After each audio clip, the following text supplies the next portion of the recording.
Hi hello नमस्कार, मी शोभा आपल्या चॅनलच्या अजून एका नवीन ब्लॉगमध्ये तुम्हा सर्वांचे स्वागत करत आहे. घरात लागणाऱ्या वस्तू त्या संपल्या होत्या, त्या आणण्यासाठी आम्ही कॅन्टीनमध्ये गेलेलो. तर झालं असं की आम्ही ज्या लाईनमध्ये बसले होते त्या लाईनमध्ये कोणाचे तरी पैसे पडलेले होते. ते म्हणजे आमच्या पप्पांनी सांगितले. त्यानंतर म्हणले की ज्याचे असेल ते घेऊन जाईल. नंतर तेथील कर्मचारी आहेत त्यांनी म्हणले ते आम्ही बघतो कोणाचे आहेत ते. नंतर पुकारण्यातही आले ते की कोणाचे पैसे पडलेले आहेत का नाही ते चेक करावे. त्यामध्ये ज्याचे पडले असतील त्यांना ते परत मिळाले असतील. आम्हाला नंतर आम्ही लागणारे काय साहित्य होते ते घेतले.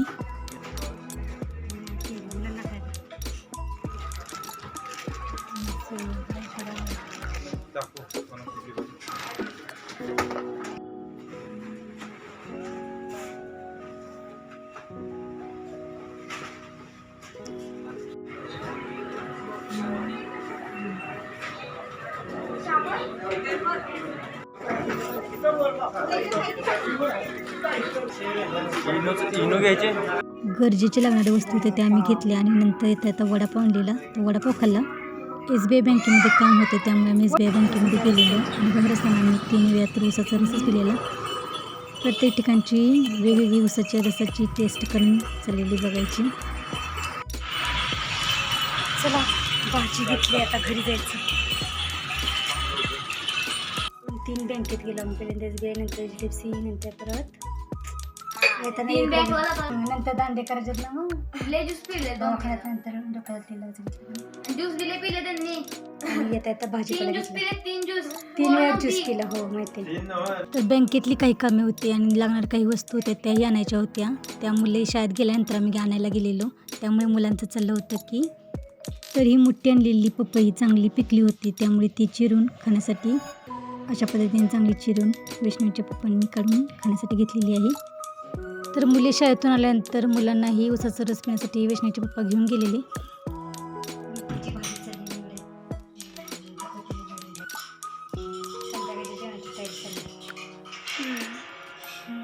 बँकेतून येता भाजीपाला आणि फळं आणली.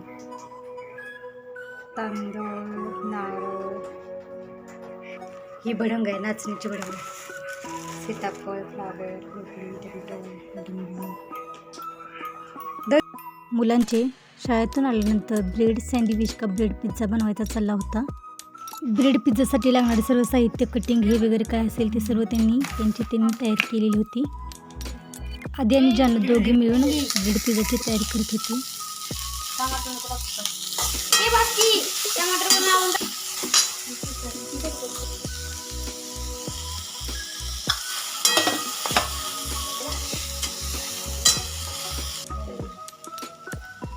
जरा पाणी काही दाखवलं मावशी वैष्णवी.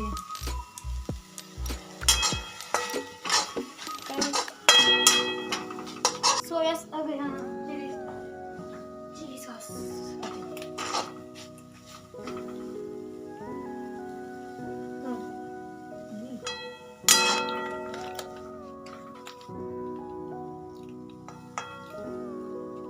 पास्ता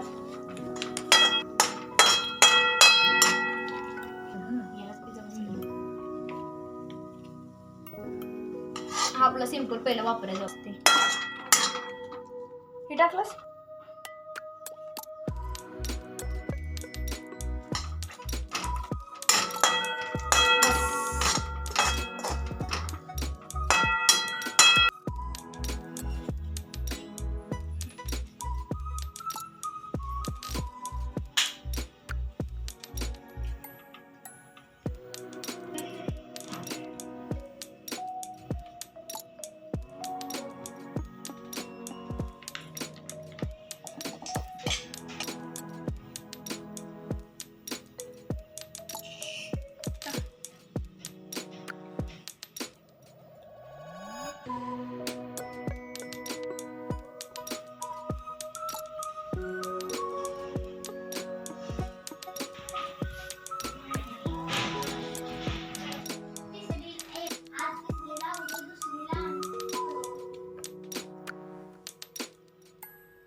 जरा हलवते.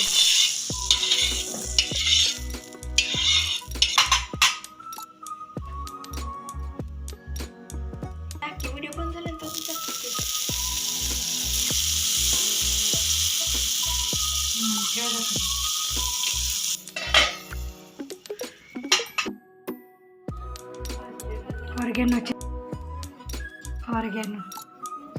चिली फ्लेक्स पण टाका.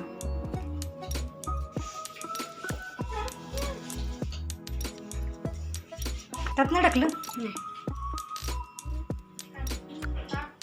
सगळं स्पायसेस टाकाय पाहिजे. तर माझ्या मुलांना असं काही खायचं असेल की ते अधूनमधून बनवत असतात किंवा मला बनवायला सांगत असतात. जर मी नाही म्हणले तर ते स्वतः तयार करून सगळ्यांना तयार करून देत असतात. सगळ्यांना खाण्यासाठी बनवून ते तयार करून देत असतात. त्यामुळे त्यांच्यामुळे ते आपल्यालाही खायला मिळतच असते. तर मुलांनी ब्रेड पिझ्झा कसा तयार केला ते तुम्ही बघितलं असेल आणि याची आपण रेसिपी आहे ती पहिल्यांदा चॅनेलवरती आपण पोस्ट केलेली आहे. ब्रेड पिझ्झाची रेसिपी आहे ती आपण चॅनलवरती पहिल्यांदा अपलोड केलेली आहे. तर आजचा हा ब्लॉग कसा वाटला ते कमेंट करून नक्की सांगा. चॅनेलला जर सबस्क्राईब केलं नसेल तर चॅनेलला सबस्क्राईब करा आणि वेळात वेळ काढून ब्लॉग पूर्ण बघितल्याबद्दल धन्यवाद.